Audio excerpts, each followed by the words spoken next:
In today's video, we are gonna build a team with only differentials, that is players with an ownership of less than 10%. Before moving ahead, please do consider leaving a like on the video, hit subscribe if you are new on the channel and hit the bell icon to enable notifications. First choice goalkeeper would be Daniel Bachmann from Watford. Currently selected by just 3.3% of the managers, last season in the championship he kept 13 clean sheets in 23 games, conceding just 0.6 goals per game, which was the joint lowest among all players.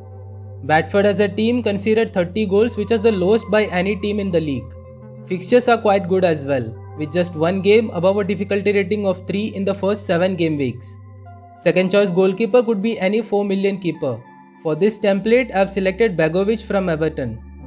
The first defender on the team would be Kieran Tierney from Arsenal. Last season he scored 1 goal and provided 4 assists in 27 games for the Gunners. Arsenal conceded the third lowest goals in the Premier League last season, only behind Manchester City and Chelsea. Tierney provided 31 key passes, which was the third highest among teammates.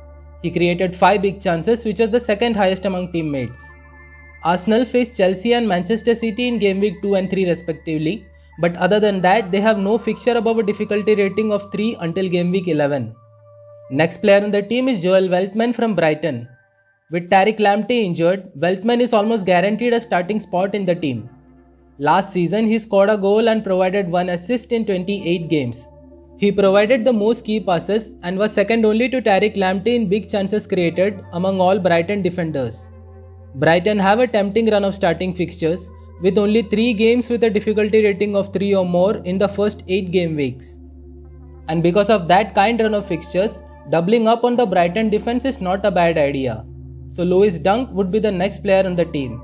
He scored 5 goals last season, only Maupay and Welbeck scored more among teammates. He is a constant threat from set pieces and his total of 15 shots on target highlights that. Only Maupay and Trossard took more shots on target among teammates. Next player on the team is Ricardo Pereira from Leicester. He had a bad season last time, but when we are talking about a team of differentials, then you gotta take some risks. Pereira does have the potential to do well this season and he has got the Premier League experience to do that as well.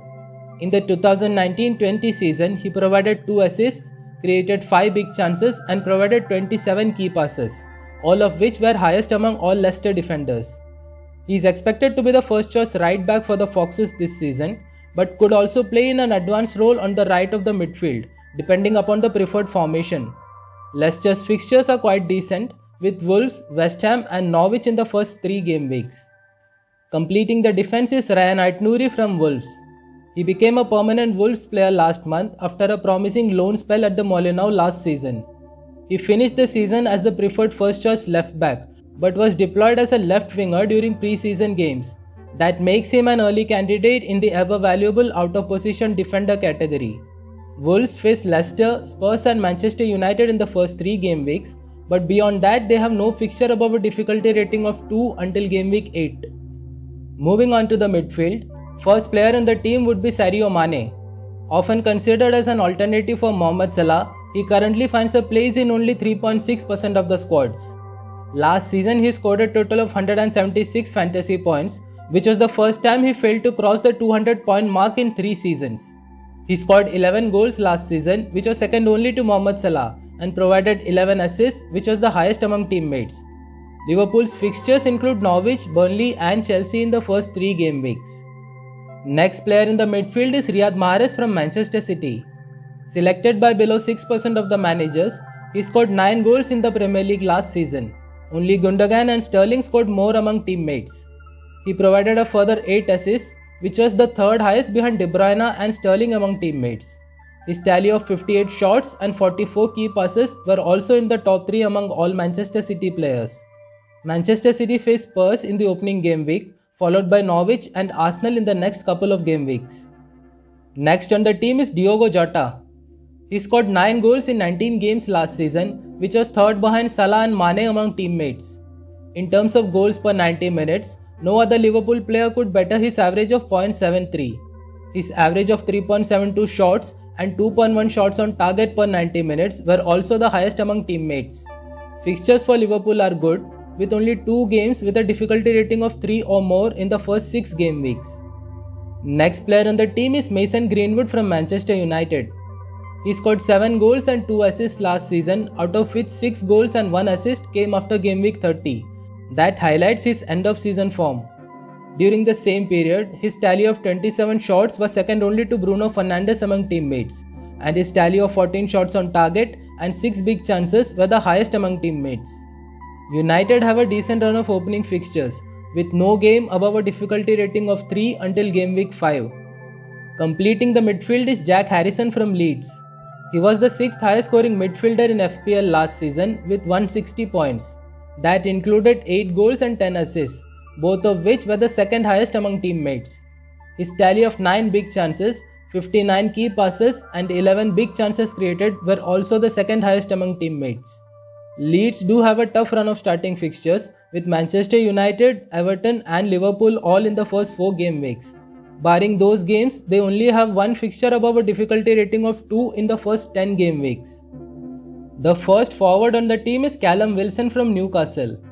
In only 26 games, Wilson scored 134 fantasy points last season, which was the most among all Newcastle players. His tally of 12 goals, 6 assists, 49 shots and 21 big chances were all team leading numbers. He is on penalties for the Magpies as well and scored 4 out of 4 for them last season. Newcastle had a good end to last season, losing just 2 of their last 7 games, and they will look to build on that form this season. They have the fixtures to do that with only 1 game above a difficulty rating of 3 in the first 9 game weeks. Next forward on the team is Timo Werner from Chelsea. He did not live up to expectations last season but still managed 18 attacking returns in 35 games. He scored 6 goals, which was the second highest among teammates, and provided 12 assists, which was the highest among teammates. His tally of 32 shots on target and 24 big chances were both leading numbers for Chelsea, while his total of 11 big chances created was second only to Mason Mount among teammates. Chelsea's fixtures are not too great. They face Arsenal, Liverpool, Spurs and Manchester City all in the span of the first 6 games. Completing the team is Raul Jimenez from Wolves. He missed most of last season due to injury, but scored 4 goals and provided 1 assist in the 10 games that he played. Only Pedro Neto was involved in more goals during that period for the Wolves. His tally of 26 shots and 10 shots on target were both team leading figures during the first 10 game weeks. He is now back fit and featured in the preseason as well. Fixtures are quite good for the Wolves, with only 1 game above a difficulty rating of 3 in the first 9 game weeks. So those were 15 players with low ownership in one team. How many of them feature in your current squads? Let me know in the comments below. Alright, so that's it for today. If you liked the video, then please show your support by pressing the like button and sharing the video with your friends. Thank you for watching.